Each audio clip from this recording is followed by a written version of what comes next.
नमस्कार. प्रेमदास रेसिपीमध्ये तुमचं सर्वांचं खूप खूप खूप स्वागत.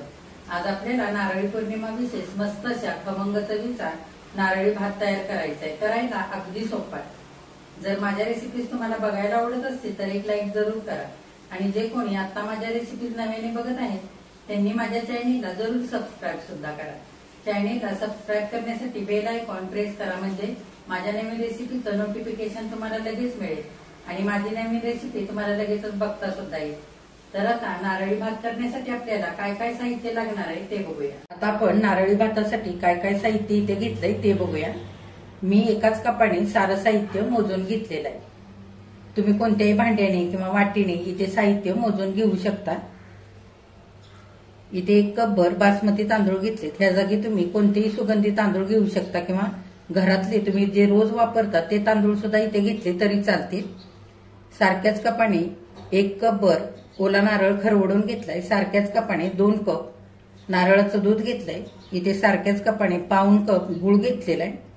इथे 5-6 काजू आणि 5-6 बदामाचे असे बारीक तुकडे करून घेतले. इथे गरम दुधामध्ये थोडंसं केशर घालून इथे चमच्याभर दूध मी घेतलंय.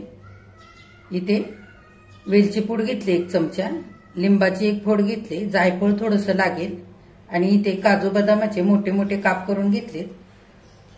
दालचिनीचा 1 तुकडा, 4-5 लवंगा आणि 3 वेलची घेतली आणि थोडंसं चवीनुसार मीठ घेतलेलं आणि आपल्याला तूप लागेल थोडंसं. सर्वात आधी आपण तांदूळ धुवून घेऊया. 2 पाण्याने हे तांदूळ आपल्याला स्वच्छ धुवून घ्यायचे.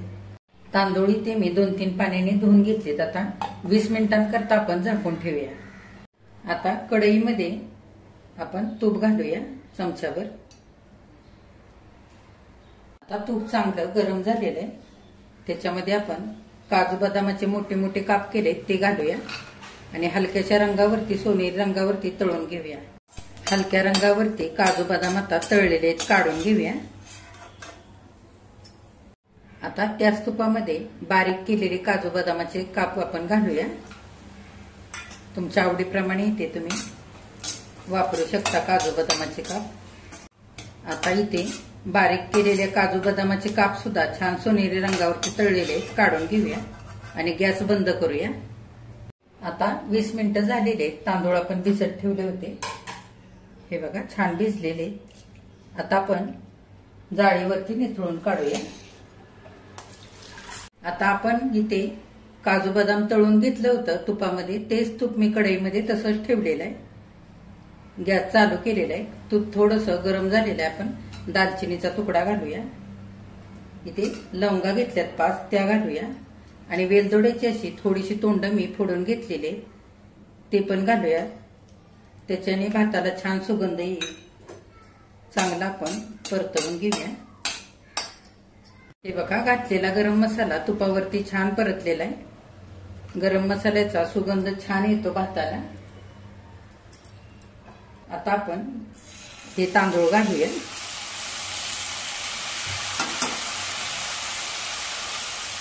आणि चांगलं परतवून घेऊया. गॅस मध्यम ठेवायचा आणि तांदूळ चांगले परतवून घ्यायचे.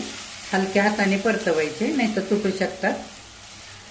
हे बघा तांदूळ चांगले इथे आता 2 मिनिटं तुपावरती परतवून घेतले. आता आपण नारळाचं दूध घालूया. 1 कप भरून तांदूळ, त्याच्यासाठी 2 कप भर नारळाचं दूध मी इथे घेतलंय. जर तुम्हाला नारळाचं दूध नसेल घालायचं तर तुम्ही ह्या जागी 2 कप गरम पाणी घालू शकता. किंवा नारळाचं दूध जर कमी असेल, समजा 1 कप असेल तर 1 कप भर गरम पाणी घालायचं. जितके तांदूळ तितकं दुप्पट घालायचं. जे तुम्ही इथे घ्याल ते नारळाचं दूध जर घेत असाल तरी दुप्पट घालायचं. पाणी घालत असाल तरी सुद्धा दुप्पटच घालायचं. चांगलं हलवून घ्यायचं. आता आपण चवीनुसार मीठ घालूया. तांदूळ जर भिजवलेले असतील तर पाणी किंवा नारळाचं दूध घालताना दुप्पट घालायचं.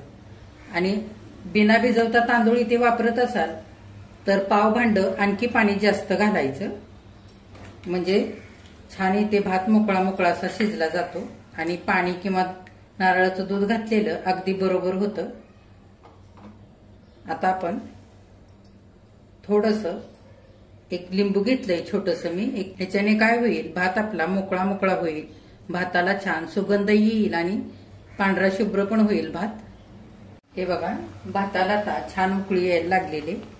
7 ते 8 मिनिटं बिना झाकण घालताच आपल्याला भात हा शिजवून घ्यायचा आहे.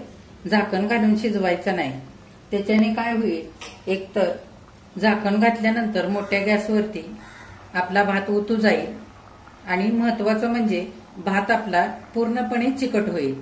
त्याच्यासाठी आधी आपल्याला 70 ते 80% भात बिना झाकण घालता मोठ्या गॅसवरती छान असा शिजवून घ्यायचा. हे बघा, फास्ट गॅसवरती 8 ते 9 मिनिटं नारळाचं दूध बऱ्यापैकी आटेपर्यंत इथे मी भात शिजवून घेतलाय. आता अगदी गॅस बारीक करायचा. हलकासा ओलावा आहे भातामध्ये.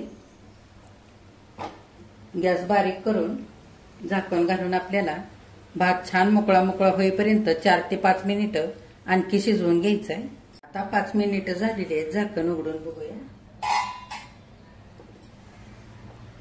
हे बघा, भातातलं सगळं पाणी छान आता आटलेलं आहे. भात सगळा आपला इथे छान मोकळा मोकळा झालेला आहे. हे बघा, आता आपल्याला बिना झाकण घालता हा भात बाजूला ठेवायचा आहे. हवेशीर ठेवायचा, म्हणजे जसा थंड होईल तसा आणखी हा थोडासा मोकळा मोकळा होईल. आता भात मी बिना झाकण घालता हवेशीर ठेवलेला आहे थोडा वेळ. तोपर्यंत आपण पॅनमध्ये 1 चमचाभर तूप घालूया.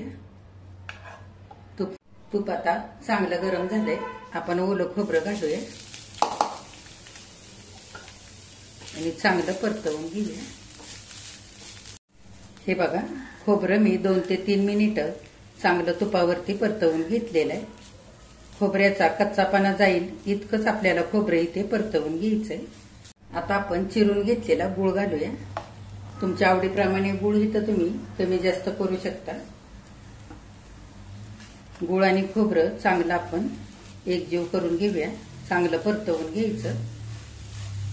हे बघा, 2-3 मिनिटानंतर छान आपला इथे गूळ आणि खोबरं एकजीव करून झालेलं आहे. गूळ घालताना कोणत्याही पदार्थामध्ये सुरीने कापून घालायचा, म्हणजे लगेचच वितळतो आणि छान एकजीव सुद्धा होतो. आता आपण काजू बदामाचे बारीक काप करून घेतले, तुपावरती तळून घेतलेले, ते घालूया. हे बघा, 1 मिनिटभर सगळं आता छान परतवून घेतलेलं आहे. आपण वेलची पूड घालूया. जरा शेवटी घालायची वेलची पूड, म्हणजे सुगंध छान राहतो. जायफळ सुद्धा आता आपण थोडंसं किसून घालूया. अगदी सुगंधापुरतं घालायचं. आवडत असेल तर घाला, नाही घातलं तरी चालतं. पण जिथे आपण गूळ वापरतो तिथे थोडंसं जायफळ सुद्धा वापरायचं गुळाच्या पदार्थाला, म्हणजे अगदी छान पदार्थाला चव येते. सगळं चांगलं एकजीव करून घेऊ. हे बघा, वेलची पावडर आणि जायफळ घातल्यानंतर सगळं मिश्रण मी गूळ खोबऱ्याचं असं छान परतवून घेतलंय. मस्त सुगंध सुटलेला आहे. गॅस बंद करूया. बघा, आता बंद गॅसवरती भाताची कढई मी ते ठेवलेली आहे. आता आपण गूळ खोबऱ्याचं सारं मिश्रण घालूया. आता हे गूळ खोबऱ्याचं घातलेलं मिश्रण भातामध्ये चांगलं एकजीव करून घेऊया. हलक्या हाताने चांगलं मिसळून घ्यायचं. गॅस मी बंदच ठेवलेला आहे. आधी मिसळून घेऊया आणि नंतर गॅस चालू करूया. आता हे केशर घातलेलं दूध घालूया आणि चांगलं एकदा हलवून घेऊया. तुम्ही इथे खाण्याचा रंग सुद्धा वापरू शकता भातामध्ये टाकण्यासाठी, किंवा थोडीशी हळद दुधामध्ये घालून ते दूध सुद्धा इथे घालू शकता. हे बघा, गॅस मी चालू केलेला आहे. छान आता केशर घातलेलं दूध एकजीव झालेलं आहे भातामध्ये. हलकासा भात इथे ओलसर झालेला आहे. आता आपण हे तळून घेतलेले मोठे मोठे काजू बदामाचे काप सुद्धा वरून घालूया.